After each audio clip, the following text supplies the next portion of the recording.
오늘 우리에게 주시는 하나님의 말씀은 출애굽기 32장 7절로 14절까지의 말씀이 되겠습니다.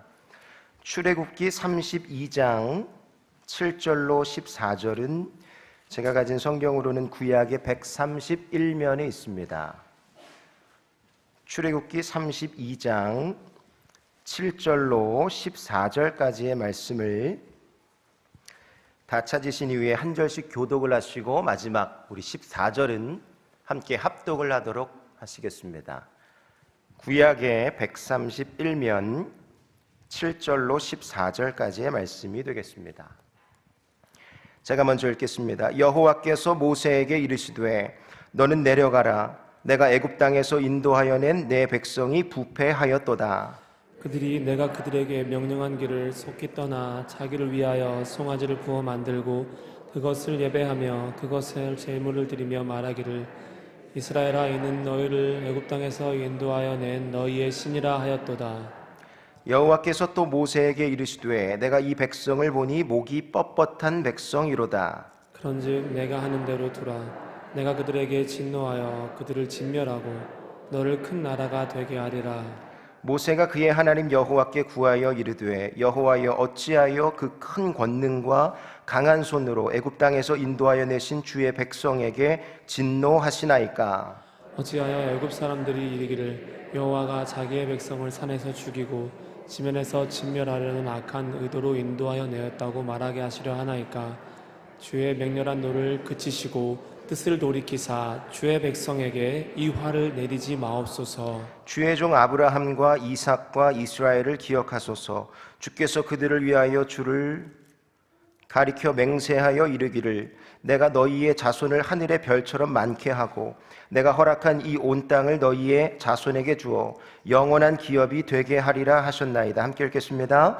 여호와께서 뜻을 돌이키사 말씀하신 화를 그 백성에게 내리지 아니하시니라.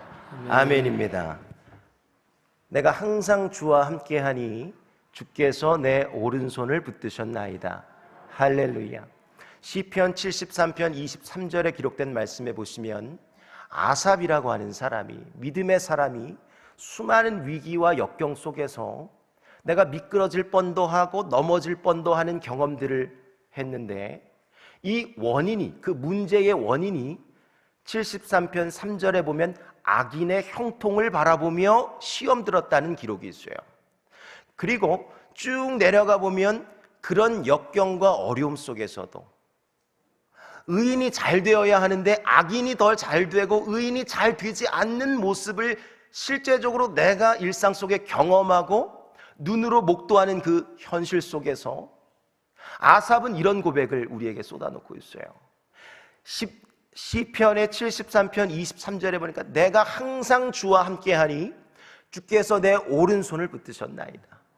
내가 항상 주님과 함께한다는 것은 내가 기쁠 때나 슬플 때나 어떠한 상황과 환경 속에서도 사건과 여건 속에서도 내 시선은 상황과 환경이 아니라 주님을 향하고 있습니다라고 하는 믿음의 고백을 쏟아 놓았더니 내가 항상 주님과 함께 하였더니 주께서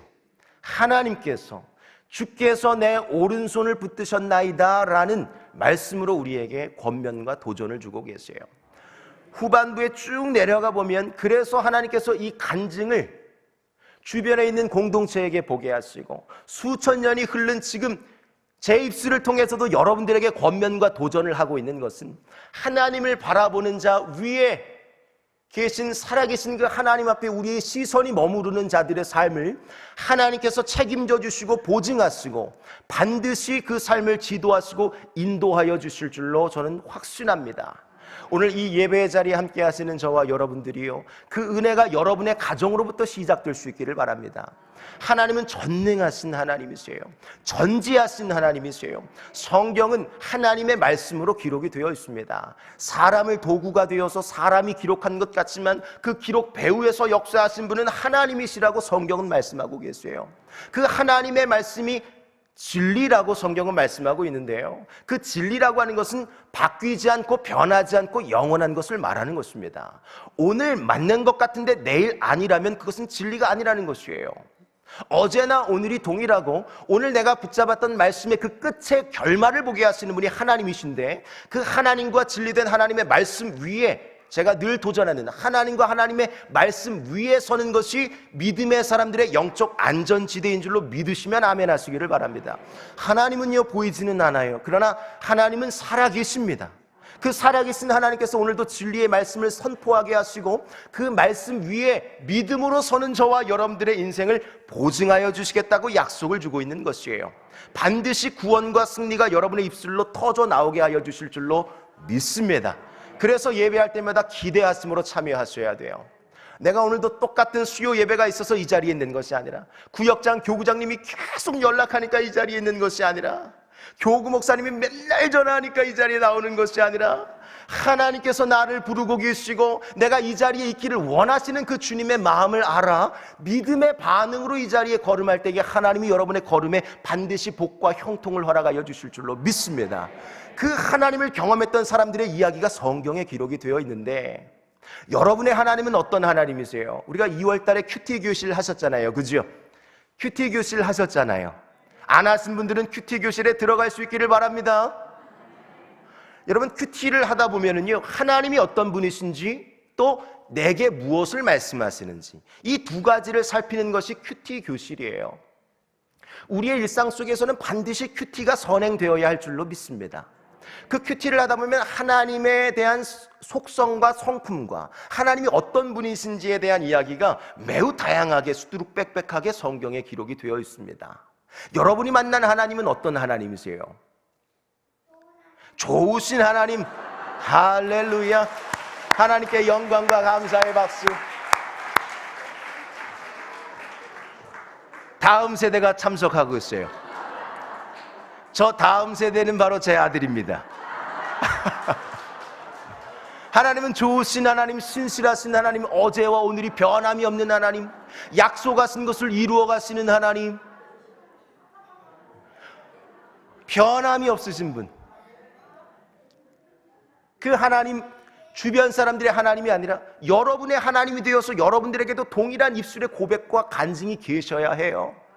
제가 늘 수요 예배 때 우리 구역장 되시는 분들과 부구역장 되시는 분들에게 함께 질문을 나누고 삶을 나눌 때에 뭐 나눌 게 없다 하시는 분들이 가끔 간혹 계시는데, 뭔가 질문을 던져놓으면 얘기할 거리를 찾고 계시는 분들이 계시는, 바로바로 나오지 않는다면 오늘부터 들려진 하나님의 말씀을 구체적으로 적용할 수 있기를 바랍니다.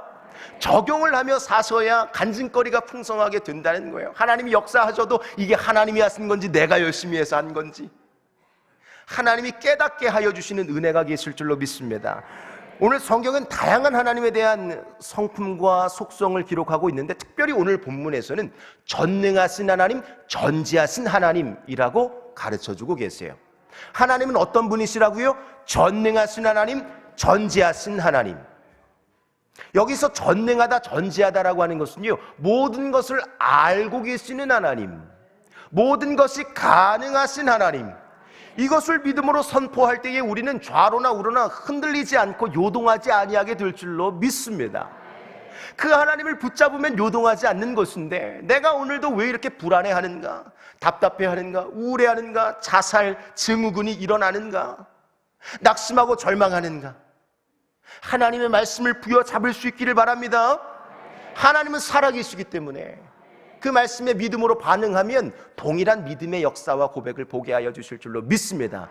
여기서 전지하다라고 하는 것은 모든 것을 아시는 하나님, 여기서 전지하다는 것은 시제가 없다는 것을 말하는 것입니다.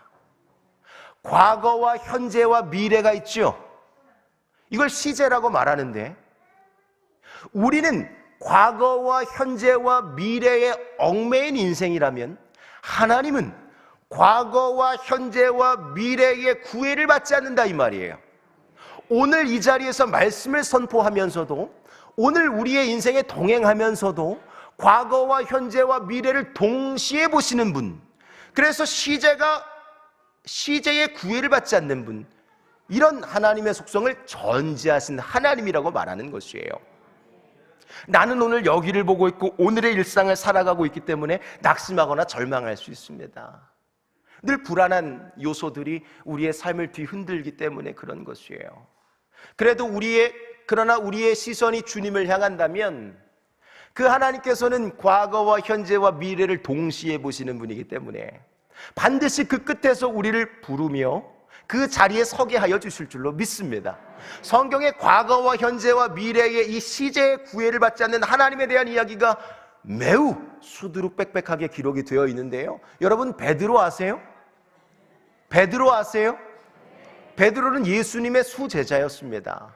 그런데요, 이 베드로에게도 시험이 있었어요. 문제가 있었어요.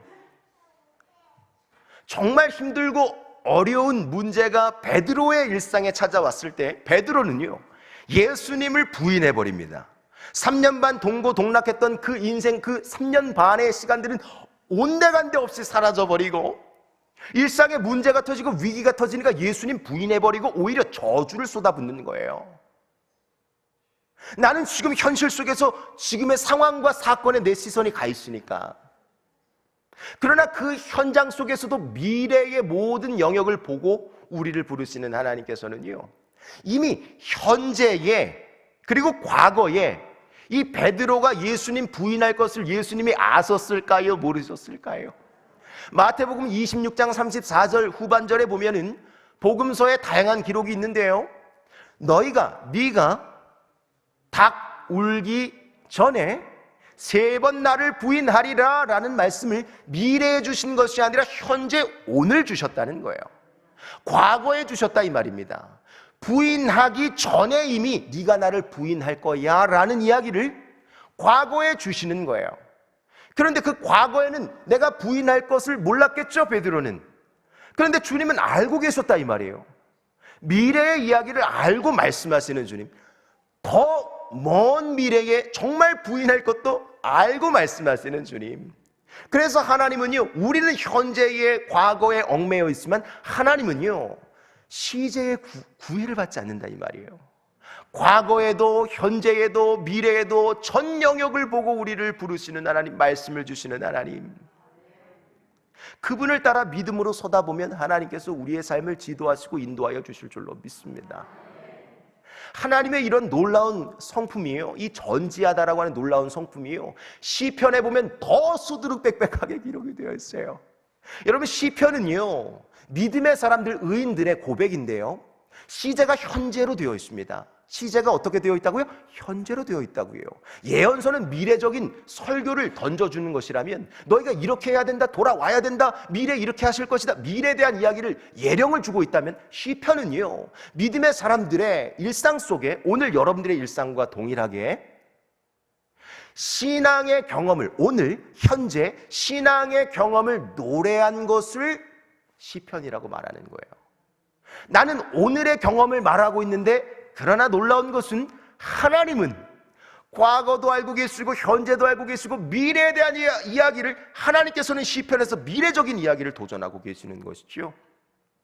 우리는 현재의 신앙의 경험과 노래를 시편에 쏟아놓고 있다면 하나님은 한 발 더 가셔서 앞서 행하시는 그 하나님께서 내 개인의 일상뿐만 아니라 우리 가정의 공동체가 어떻게 되어질지도 미리 다 아시는 하나님, 내가 선택만 바로 하고 바른 정도의 길만 걸을 수 있다면 하나님이 보증하여 주실 줄로 믿습니다. 제가 왜 계속 이런 이야기를 도전하는가? 하나님은 오류가 있을 수 없다 이 말이에요.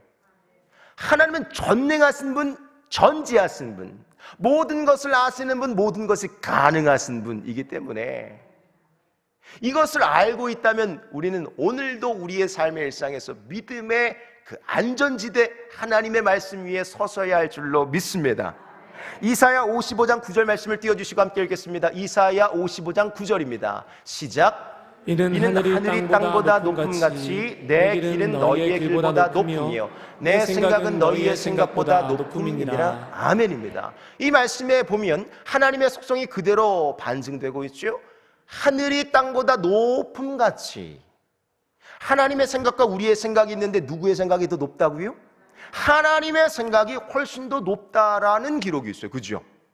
우리는 여기를 보고 있는데 이게 다인 것 같은데, 최선을 다해봐도 이게 최선책인 것 같은데, 하나님은 또 다른 길도 준비하실 수 있고 준비해 놓으시는 분에 대한 이야기를 이사야 55장 9절이 우리에게 권면을 주고 있죠. 또 하나 민수기 23장 19절 말씀을 띄워주시고 읽겠습니다. 여러분의 목소리로 합독합니다. 시작. 하나님은 사람이 아니시니 거짓말을 하지 않으시고 인생이 아니시니 후회가 없으시도다. 아멘입니다. 그 말씀하신 바를 행하지 않으시며 하신 말씀을 실행하지 않으시랴. 내 길이 너희의 길보다 어떻다고요? 어떻다고요? 높다고 말씀하시죠. 또 하나 하나님은 거짓말을 하지 아니하시고 인생이 아니기 때문에 후회가 없으신 분, 후회하지 않으시는 분이라고 말씀을 주고 있는 거예요. 인생은 살아가다 보면 실수할 수 있고 넘어질 수 있어요. 나도 모르게 의도와 상관없이 나도 모르게 다른 사람에게 상처를 줄 수도 있고 받을 수도 있어요. 넘어질 수도 있어요. 하나님의 뜻은 이것이고 정도를 알고 있어도 말씀을 알아도 실천해 보려고 몸부림을 해도 넘어질 수 있고 주저앉을 수 있어요. 그러나 하나님께서는 어떠한 분이시냐? 성경에 보니까는요, 내 길은 너희 길보다 높고, 또 하나 하나님은 거짓말을 하지 아니하시고, 또 하나 후회가 없으시나니 라는 말씀으로 도전하셨어요. 후회가 없다는 것은요, 실수가 없다 이 말이에요.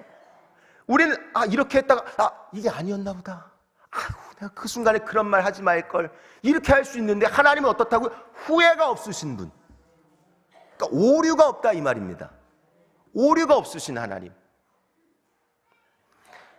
성경에 보면 이런 이야기가 매우 수두룩빽빽해요. 창세기 6장 6절 말씀에 보면은요, 인류의 타락의 현장이 등장합니다. 노아 아시죠? 노아 당대에요, 인간들이 지었던 수많은 그 죄가 하늘을 닿았다는 기록이 있어요. 죄가 하늘에 관영하여서 하나님께서 심판하시기 시작하시는데요, 인류를 쓸어버릴 계획을 하시고 정말 쓸어버리려고 하시고 쓸어버리셨어요. 그죠? 그때 하나님이요, 창세기 6장 6절에 보니까 한타나사 이런 기록이 있어요. 한타나사. 이 한타나사는요, 원어적으로 보니까 나한, 나탄, 나함이라는 단어로 쓰였는데요, 이것은 인간처럼 후회하다라는 의미가 아니라는 것을 신학자들이 가르쳐주고 있어요. 이게 한탄이라고 해서 하나님이 실수했다, 괜히 만들었다 인간, 이런 후회가 아니라는 의미라고 성경학자들이 반증을 하고 있습니다. 하나님은 후회가 없으신 분. 이 단어는 오히려 안타까워하다, 애도하다, 슬퍼하다, 하나님 편에서는 위로하다라는 의미가 있습니다. 한탄이라는 의미가요. 그러면 하나님은 완전하시고 불변하신 분이시기 때문에 후회가 없기 때문에 한번 계획하시면 어떻게 하세요? 말씀하신 것을 말씀하신 대로 이루어 가시는 분이 하나님이시겠지요. 여러분, 그런 하나님을 믿음으로 말씀으로 반응하는 거 아니겠어요?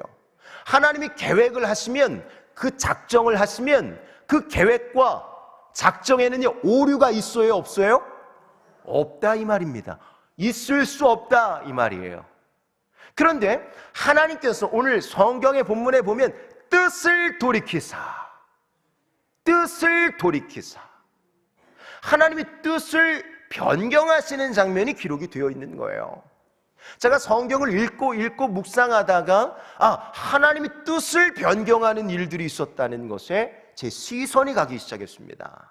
이런 구절이 몇 구절 더 있는데요, 오늘은 출애굽기에 일어났던 하나님의 뜻에 대한 변경에 대한 이유와 또 하나님이 뜻을 변경하셨다면 왜 변경하셨는지에 대한 이야기를 우리의 가정과 삶의 구역과 교구에 적용할 수 있는 시간이 될 수 있기를 바랍니다. 하나님이 뜻을 변경하셨다는 거예요. 왜 정해진 결과에 변경을 가하셨는가? 신약 성경에 보아도요, 주님이 깜짝 놀라는 일들이 많이 기록이 되어 있는데, 마태복음 8장에 보면 백부장의 믿음 아시죠?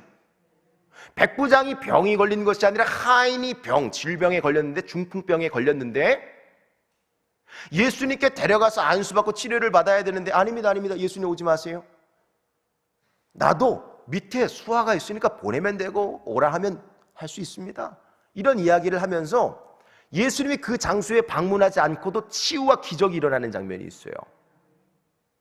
거기서 예수님이 깜짝 놀랐습니다. 아니, 이스라엘 중에 이만한 믿음을 보지 못하였노라 라는 이야기로 예수님이 놀라시는 장면이 있죠. 그죠? 예수님은 완전하신 하나님의 아들, 하나님의 본체 아니겠어요?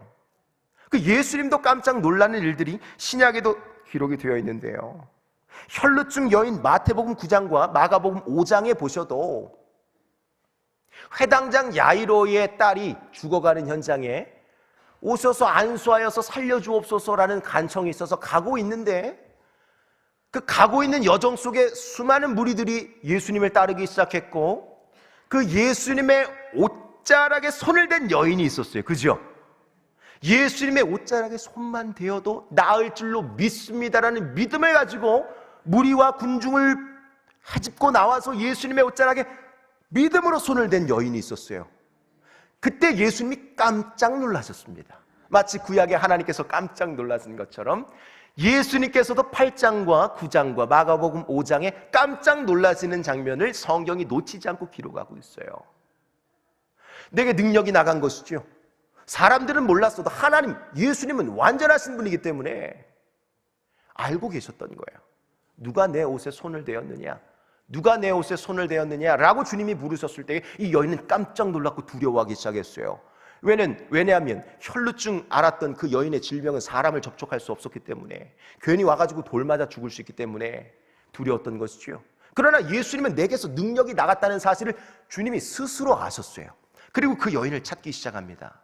찾아내셔서 주님이 하신 말씀이 뭐였어요? 딸아, 내 믿음이, 여인의 믿음이 너를 구원하였도다 라는 이야기를 주십니다. 이스라엘의 이만한 믿음을 보지 못하였고 이 여인과 같은 믿음을 보지 못했던 거예요. 예수님께서. 우리가 똑같은 믿음이 있다 해서 이 자리에 앉아 있을 수 있는데, 하나님이, 예수님이 깜짝 놀랄 만한 믿음이 있다는 사실을 성경이 기록하고 계시죠. 그죠? 저는 여러분들의 믿음이 이런 믿음이 될 수 있기를 바랍니다. 한 번 예배를 드려도, 한 번 5분을 기도해도 하나님의 살아계심과 하나님의 말씀에 구체적으로 반응하여 일상과 일평생 내 삶의 간증이 마르지 않는, 끊이지 않는 그런 거룩한 인생과 생애가 될 수 있기를 이 말씀으로 예수님의 이름으로 축원을 드립니다. 그런 사람들이 계셨기 때문에, 이런 믿음의 사람들 때문에 하나님께서 뜻도 변경하시는 장면들이 성경에 툭툭 기록이 되어 있는 거예요. 다시 오늘 본문으로 돌아와 보면, 오늘은요 2가지 키워드를 기억하셔야 하는데, 하나는요 여호와께서 뜻을 바꾸셨다, 돌이키셨다라는 것을 기억하시고, 또 하나는 왜 돌이키셨는가? 무오하신 분이, 오류가 없으신 그분께서, 완전하시고 완벽하신 그분께서 왜 뜻을, 작정하셨던, 섭리하셨던 뜻을, 계획을 변경, 수정하셨는가? 그 이유에 대하여 오늘 주목할 수 있기를 바랍니다. 먼저 첫 번째 대지는요, 여호와께서 뜻을 바꾸셨다는 거예요. 14절 말씀을 띄워주시고 함께 읽겠습니다. 14절입니다. 시작. 여호와께서 뜻을 돌이키사 말씀하신 화를 그 백성에게 내리지 아니하시니라. 여호와께서 뜻을 돌이키사 말씀하신 화를 그 백성에게 내리지 않았다는 이야기가 있어요. 이걸 거꾸로 보면 화가 있었다는 것이지요. 재앙이 예고되어 있었다는 것이지요. 너희는 진멸될 거야 라는 예령이 있었다는 것이지요. 그러나 그 화와 진노와 진멸이 변경이 되었다는 것입니다. 여호와께서 뜻을 돌이키사 바꾸셨다는 거예요. 오늘 본문의 배경은 출애굽기 32장 말씀에 보면 금송아지 사건이 기록이 되어 있어요. 오늘 본문의 분량이 너무 방대하여서 짧은 본문을 읽었지만, 오늘 32장을 함께 쭉 보려고 하고, 집에 돌아가셔서 묵상이 가능하다면 32장을 쭉 함께 볼 수 있기를 바랍니다. 배경은 금송아지 사건이었어요. 중요한 것은 이들이 출애굽한 지 얼마 되지 않은 시기에 일어난 사건이었다는 것을 기억하십시오. 얼마 되지 않았던 시점에서 이스라엘 민족들이 하나님을 배신했던 거예요. 마치 베드로처럼 내가 영원토록 하나님 따라가겠습니다라고 하는 믿음이 있었던 그들이 배신을 하고 있는 장면이 지금 이 본문에서 그려지고 있는 것입니다. 1절 말씀해 보니까 모세가 시내산에 올라가는 장면이 기록이 되어 있어요. 시내산에 올라갑니다. 왜 올라갔을까요? 하나님의 말씀 10계명을 받으려고 올라갔습니다. 모세가 하나님의 말씀과 그 가치와 기준을 받아 민족들과 공유하여 하나님의 선한 그 정도를 향하게 하려고 시내산에 올라갔는데, 그 올라간 시기와 그 과정의 그 일정이 어떻게 되었냐면 한 40일 정도 체류를 했거든요. 시내산에 가서 40일 정도 있었어요.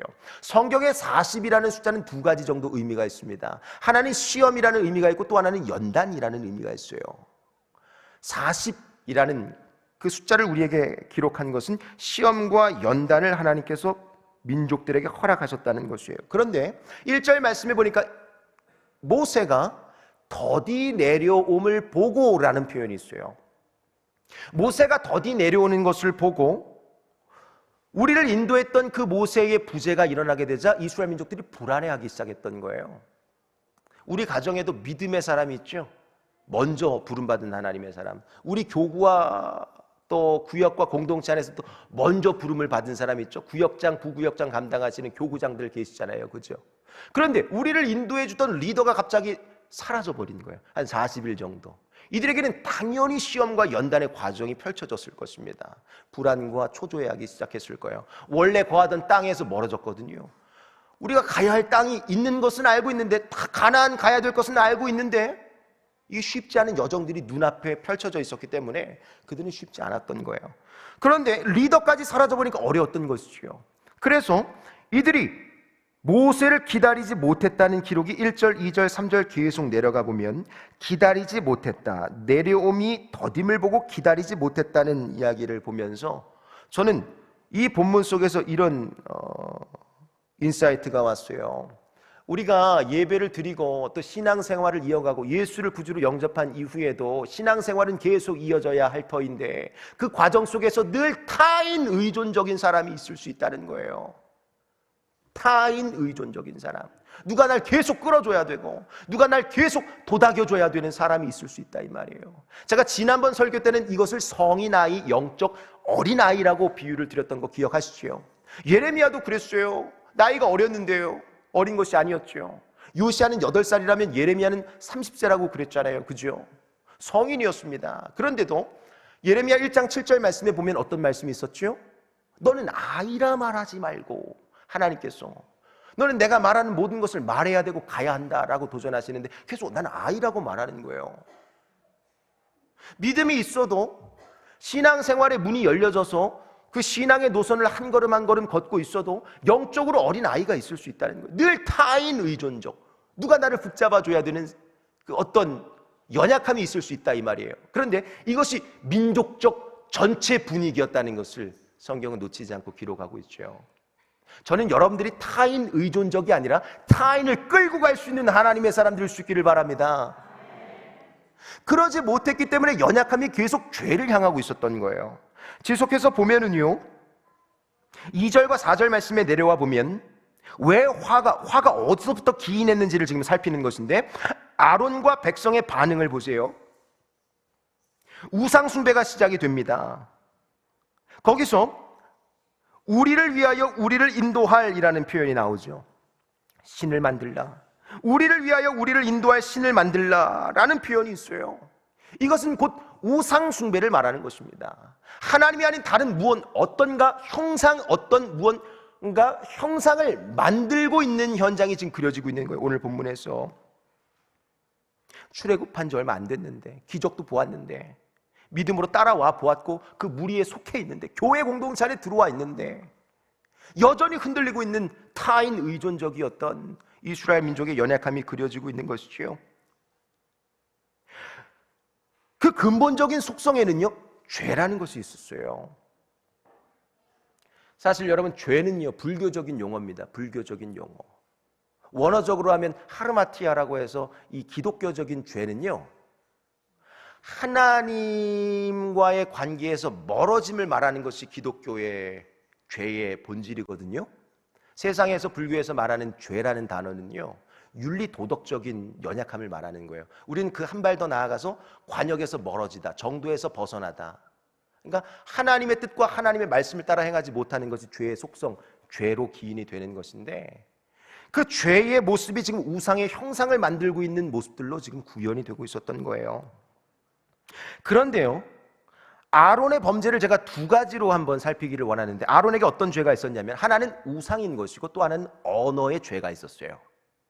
아론에게 두 가지 죄가 있었는데, 하나는 뭐라고요? 우상을 만드는데 앞장섰던 죄가 있었고, 또 하나는 언어의 죄악이 나타나고 있어요. 아론은 말을 잘하는 사람이었어요? 말을 못하는 사람이었어요? 말을 어떻게 하셨어요? 말을 너무나도 잘하는 사람이었어요. 하나님께서 출애굽기 3장에 모세를 부르실 때에 모세가 혼자 갈 수 없으니까 그 소명과 부르심에 내가 믿음으로 반응할 수 없으니까 뭐라고 말했어요? 나는 입이 뻣뻣하고 혀가 둔하여 말을 잘하지 못하는 자입니다. 보낼 만한 자를 보내소서. 마치 신용백 목사님 같은 분을 보내소서 라고 했을 거예요. 그런데 그때 하나님 뭐라고 말씀하시면 아니다, 가야 한다, 네가 가야 한다라고 말씀하시면 너에게 동역자를 붙여주겠다. 그 사람이 누구였냐면 아론이었던 것입니다. 아론은 말을 너무 잘하는 사람이었어요. 언어에 탁월함이 있었던 아론. 어떤 면에서는 은사라고 말할 수 있어요. 그런데 그 은사가 오용이 되었을 때에 내가 받은 은사를 통해서 죄를 짓게 하는 도구가 될 수 있다는 사실을 오늘 보여주고 있는 거예요. 여러분들이 잘하고 있는 어떤 영역이 죄의 도구가 아니라 하나님의 영광의 도구가 될 수 있기를 바랍니다.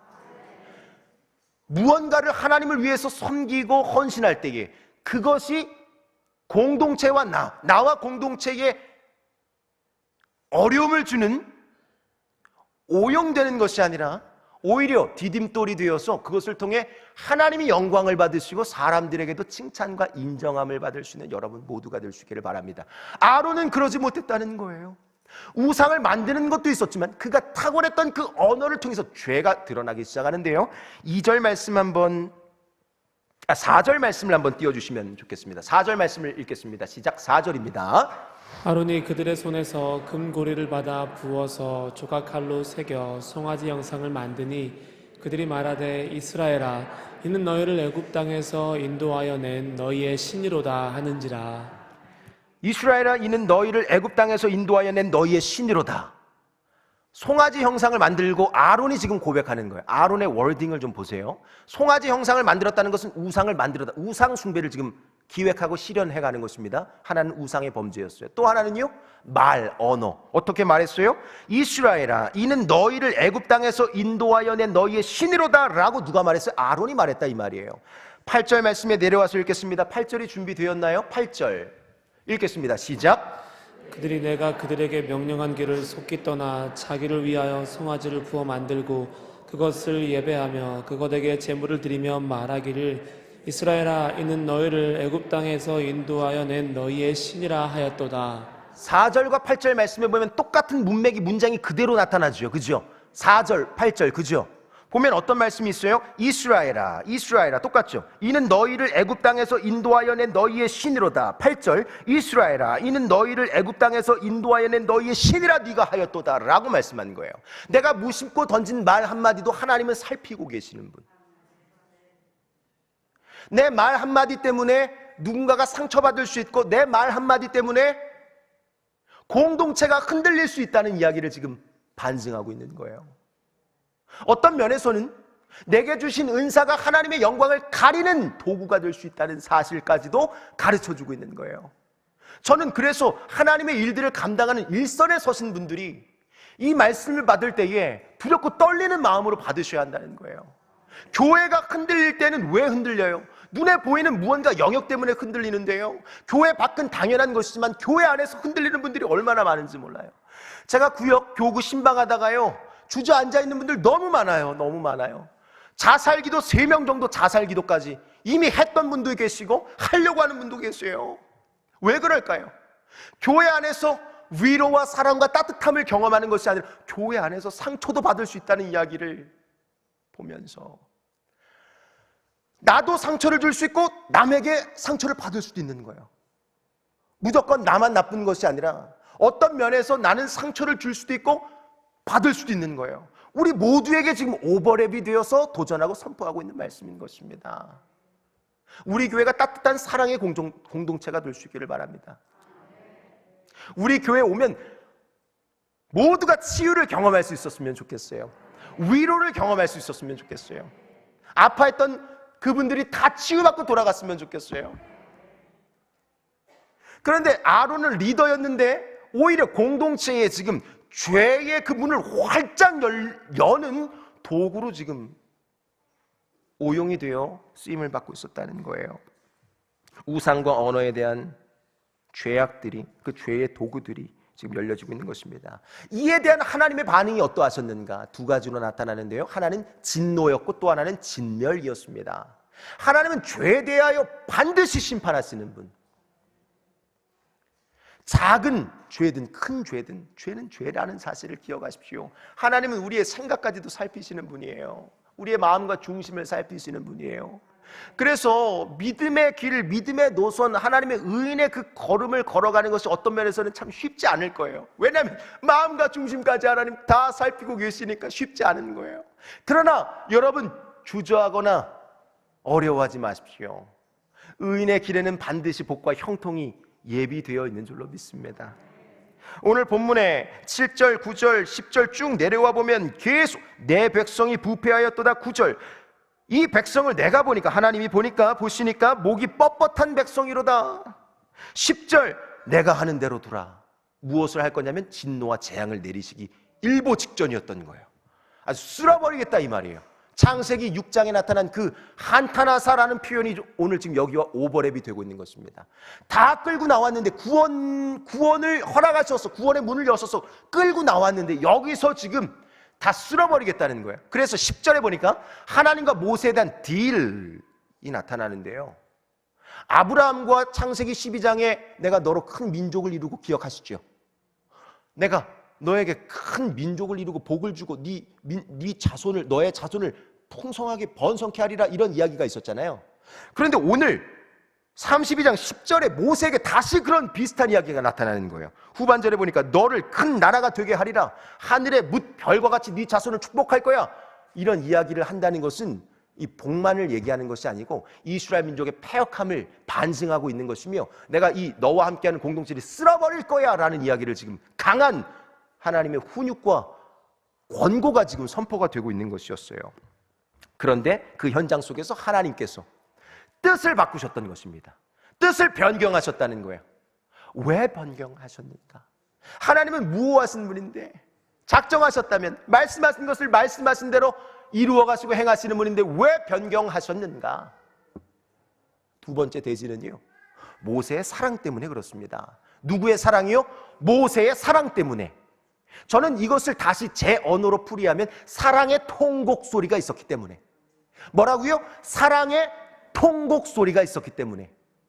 하나님은요, 그 사랑의 통곡 소리를 지금 찾고 계세요.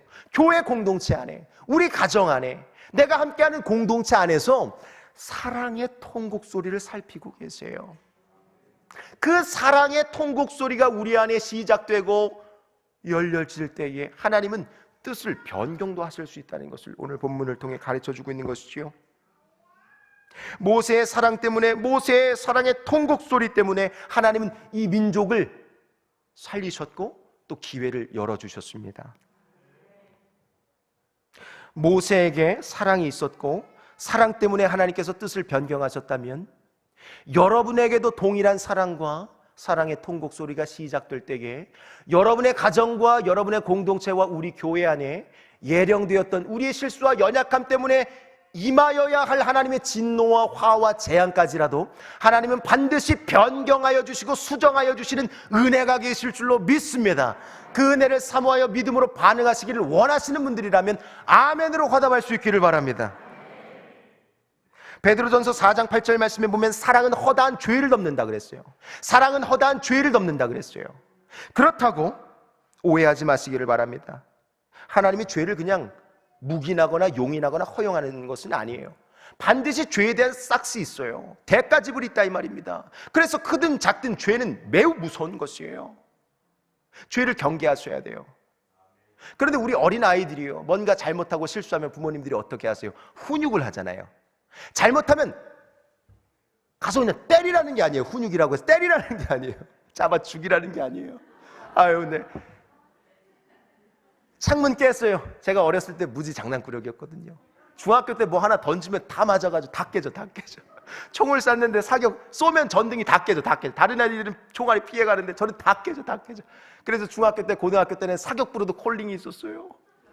다 깨뜨려. 다 맞죠. 이렇게 실수하고 잘못하면 부모님들이 어떻게 해야 돼요? 이놈의 자식, 왜 그랬어? 왜 그랬어? 훈육하라고 패라는 게 아니에요. 때리라는 게 아니에요. 바른 훈육이 있어야 해요. 사랑은 허다한 죄를 덮는다 그래. 다 그냥 아유, 깼구나, 잘했어. 이게 아니에요.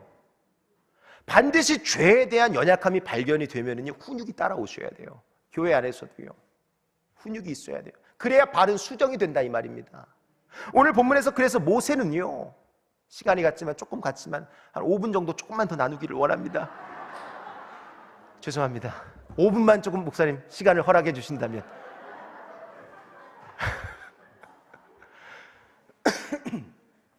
모세가 두 가지로 반응을 하고 훈육을 하는데 어떻게 훈육하는지 아세요?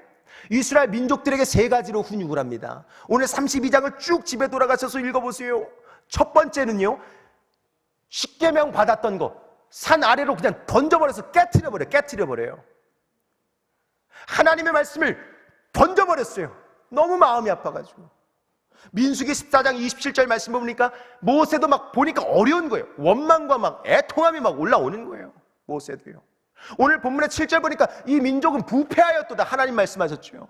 하나님이 보셔도 부패하였고, 9절 말씀 보니까 이 백성은 목이 뻣뻣하여가지고 반드시 심판이 가해져야 할 모습들이 막 나타나니까 하나님이 보실 때도, 민족의 지도자가 볼 때도 어려운 거예요. 그래서 재앙이, 진멸이, 화가 지금 예고가 되어서 아주 임박한 그냥 다가오고 있었던 거예요.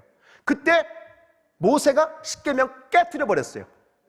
이스라엘 민족들을 향한 훈육, 훈계가 들어가는 거예요.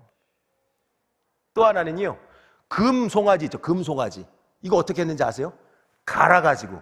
성경에 보니까 가는 거 너무 좋아해. 요아스에 봐도 막 갈아가지고 무덤에 뿌려버린다 그랬잖아요. 오늘 본문에 봐도 갈아버려가지고 여기서는 한 발 더 나가요. 어떻게 하는지 아세요? 물에다 타가지고 원샷. 마시게예요. 한번 읽어보세요. 진짜 19절 26절 쭉 내려가 보세요. 두 번째는 우상의 그 형상을 다 갈아버려가지고 물에 타서 마시게 했어요. 세 번째로 어떻게 훈육했는가? 여호와 편에 선 자들이요, 여호와 편에 선 자들이요, 다 나오라. 칼을 허리에 차라. 칼을 들라. 쳐라. 죽여버리십니다. 몇 명이 죽었는지 아세요? 그날 3,000명이 죽었습니다. 엄청난 사륙에 대한 그 결과가 있었어요. 레위 자손들이 나와서 칼을 차고 나와가지고 칼을 빼가지고 아주 싹을 그냥 다 죽여버렸어요. 싹을 그냥 죽여버렸어요. 이스라엘 민족들 앞에 엄격한 아비의 모습으로 모세가 이렇게 훈육을 가했는데요, 하나님 앞에 가서는 모세가 어떻게 했을까요? 꼭 이런 분들이 계세요. 여기서 문제 터지고 나서 여기 가가지고 제가 저렇게 했는데요, 제가 저렇게 했어요, 고자질하거나 아닌 말 만들어내거나 막 이런 분들 계세요. 두려우니까. 모세가 어떻게 했는지 아세요? 쟤네들 죄가 있으니까 같이 쓸어버려 주세요 하나님, 이렇게 했을까요? 그렇게 하지 않았어요. 모세가 하나님께 가서는요, 이렇게 반응합니다. 이들은 하나님의 백성입니다. 하나님의 백성이에요. 11절 12절에 보면 모세의 통곡하는 기도가 시작돼요. 11절 12절 어찌하여 하나님이 하나님의 백성을 버리십니까? 하나님이요 7절 말씀해 보니까 네 백성, 모세야, 이스라엘은 네 백성이야 라고 말씀하시는데, 모세는 뭐라고 말했는가? 하나님의 백성입니다. 하나님의 백성이에요. 하나님의 자녀입니다. 하나님의 백성이에요 라고 하나님을 지금 설득하고 있는 것입니다. 내 죄도 아니에요. 저 사람 죄인데 내가 가서 지금 저 사람을 위해서 지금 회개 기도를 하고 통곡 기도를 하고 있는 거예요. 저 사람의 그 죄악을 품고 기도를 하고 있는 거예요. 어떤 면에서는요, 지금 타인과 나를 어떻게 하는 거예요? 동일시를 하고 있는 거예요. 동일시를. 네가 지은 죄가 바로 내가 지은 죄이고, 너의 연약함이 나의 연약함이고, 그것이 우리의 연약함이니, 가정에서든 교구 안에서든 구역 안에서든 함께하는 공동체 지체 안에서든 뭔가 연약함이 드러날 때에 너 왜 그러는 거야? 라고 먼저 반응하기보다, 이래서 되겠나라는 비방보다도, 원망보다도, 푸념보다도 오늘 모세가 선행하고 있는 이 사랑의 통곡 소리가 여러분들로부터 시작될 수만 있다면, 하나님이 우리 교회를 통해 민족을 바꾸는 놀라운 역사를 허락하여 주실 줄로 믿습니다. 우리는 시냇가 푸른 나무 교회 정도가 아니라 한국교회를 품고 가셔야 해요. 한국교회뿐만 아니라 한국의 이 민족을 넘어서 세계 열방으로 나아가셔야 할 줄로 믿습니다. 우리 교회만 거름한다면 다 치유와 회복의 역사가 경험될 수 있다면, 하나님이 이 마지막 때에 우리 교회를 놀랍게 사용하여 주실 줄로 믿습니다. 이 통곡 기도가 한 번으로 끝나지 않았어요. 31절 32절 말씀에 보면 모세가 여호와께로 다시 나아가 그랬어요. 어찌하여 하나님, 이 백성을 버리시면 안 됩니다. 이 백성은 내 백성이 아니라 하나님 백성이라니까요. 하나님께서 구원하셨잖아요. 광야를 걷게 하셨잖아요. 하나님께서 이 땅에서 우리를 진멸하려 하시나이까? 우리를 여기까지 인도하시니까 하나님은 어떤 분이신지요? 하나님 앞에 하나님을 설득하며 지금 통곡으로 기도를 하고 있는 거예요. 타인과 나를 동일시하고, 또 하나는요, 지속적으로 통곡 기도가 일어나고 있다는, 한 번, 두 번이 아니에요. 지속적으로 통곡 기도가 일어나고 있다는 것에 여러분 주목할 수 있기를 바랍니다. 우리 교회 리더들은 이 말씀을 붙잡으셔야 해요.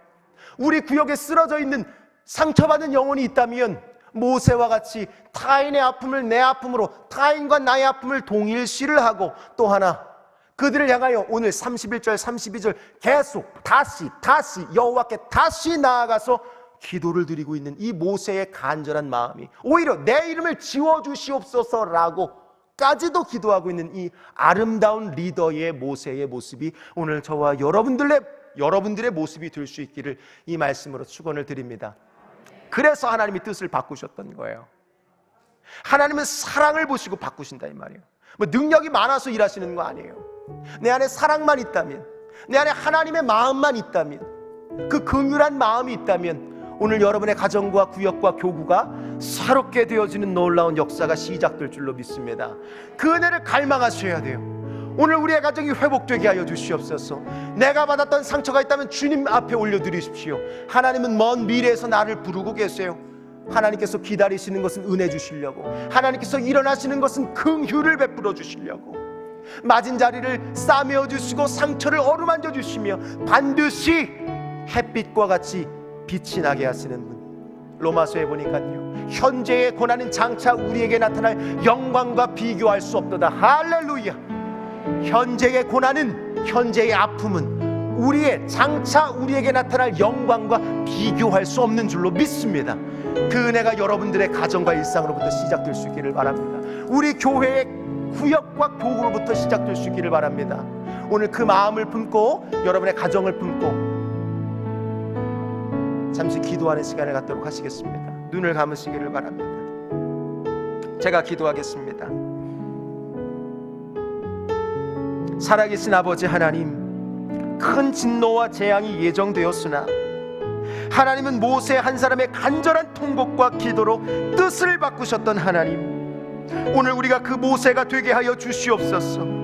더 이상 타인을 향한 비난과 비판, 비방의 소리는 멈추게 하시고, 타인과 나를 동일시하여 사랑으로 그들을 끌어안는 사랑의 통곡 소리가 시작되게 하여 주시옵소서.